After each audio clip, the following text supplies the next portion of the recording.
আসসালামু আলাইকুম প্রিয় দর্শক, খ্রিস্টান ধর্মের প্রবর্তক যিশু,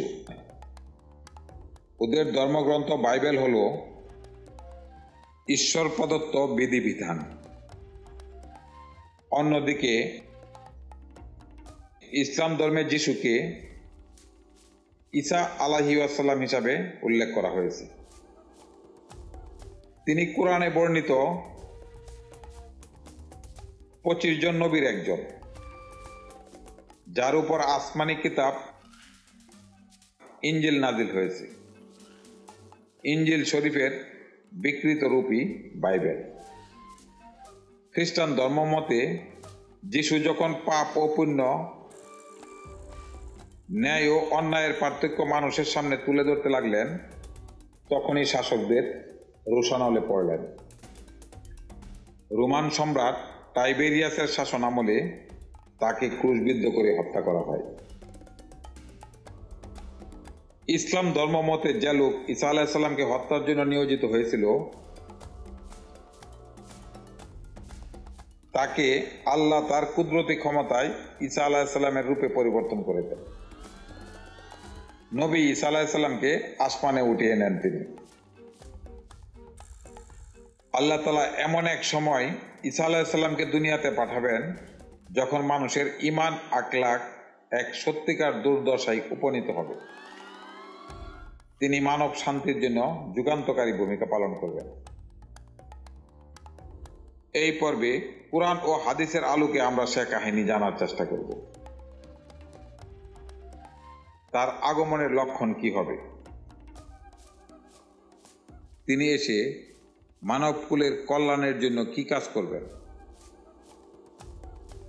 ঈমান রক্ষার জন্য আমাদের করণীয় কি হবে? চলুন এসব বিশদভাবে জানি। কুরআনের বর্ণনা মতে হযরত ঈসা আলাইহিস সালাম আল্লাহর একজন সম্মানিত নবী। পবিত্র কুরআনের সূরা আন-নিসা 157-58 আয়াত অনুযায়ী তাকে ক্রুশবিদ্ধ করা হয়নি, বরং আল্লাহ তাকে নিজের দিকে উঠিয়ে নিয়েছেন। উল্লেখিত আয়াতটি বরং আল্লাহ তাকে নিজের দিকে তুলে নিয়েছেন। আল্লাহ পরাক্রমশালী, প্রজ্ঞাময়। বুখারী শরীফের হাদিস নং 2476 উল্লেখ আছে, সেই সত্তার শপথ যার হাতে আমার প্রাণ, নিশ্চয়ই তোমাদের মাঝে মরিয়ম পুত্র নাজিল হবেন। তিনি ন্যায় বিচার প্রতিষ্ঠা করবেন, ক্রুশ ভেঙে ফেলবেন এবং শূকর হত্যা করবেন। বিভিন্ন হাদিসের আলোকে হযরত ঈসা আলাইহিস সালামের আগমনের কিছু লক্ষণ তুলে ধরা হলো। দাজ্জালের আবির্ভাব। পৃথিবীতে এক ভয়ানক প্রতারক আসবে, যে নিজেকে খোদা বলে দাবি করবে। ঈমানদারদের কাছে অলৌকিক শক্তি ও জাদু প্রদর্শন করবে। সে ডান দিকে দুজক ও বাম দিকে বেহেশত নিয়ে মানুষকে ভয় দেখাবে। যে তাকে খোদা বলে স্বীকার করবে, তাকে পতিত বেহেশতে পাঠাবে। যে তাকে খোদা না মানবে, তাকে করাত দিয়ে কেটে দুজকে নিক্ষেপ করবে। কিন্তু প্রকৃত ঈমানদারগণ তার এসব কুকর্ম চিনতে পারবেন। তারা তাকে খোদা মানতে অস্বীকার করবে। এসব ঈমানদাররাই মহান আল্লাহ কর্তৃক পুরস্কৃত হবেন।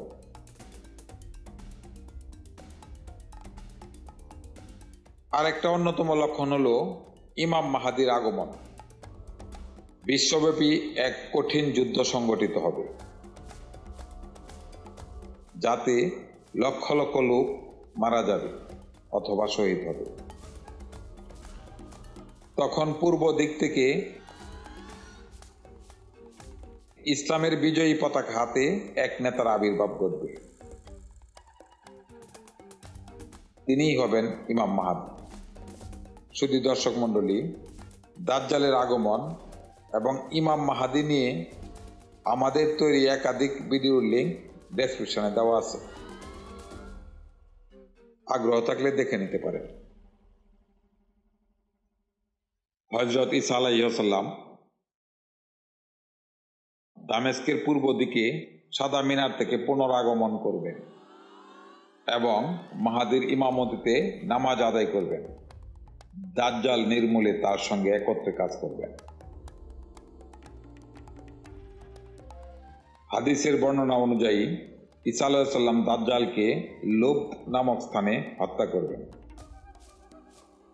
ইসলামের শাশ্বত বিধান অনুযায়ী সমাজ গড়ে তুলবেন। সকল বিধর্মীদের ইসলামের পতাকা তলে আহ্বান করবেন। তার আহ্বানে সাড়া দিয়ে খ্রিস্টান, ইহুদি, বৌদ্ধ সহ সকল বিধর্মীরা ইসলাম গ্রহণ করবেন। বিশ্বব্যাপী সুশাসন ও ন্যায় বিচার প্রতিষ্ঠা করবেন।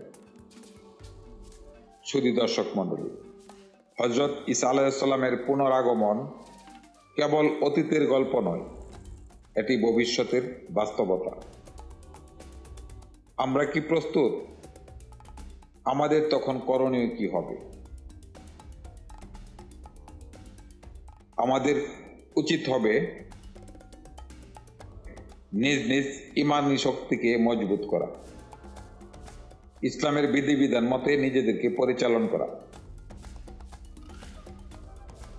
নামাজ, রোজা ইত্যাদি সঠিকভাবে আদায় করা,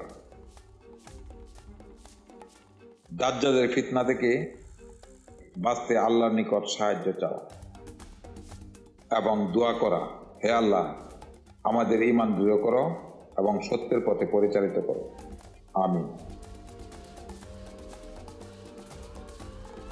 লাইক, শেয়ার, সাবস্ক্রাইব ও ফলো করে বহু লোককে সতর্ক করতে পারেন। আজ এ পর্যন্তই। আল্লাহ হাফেজ।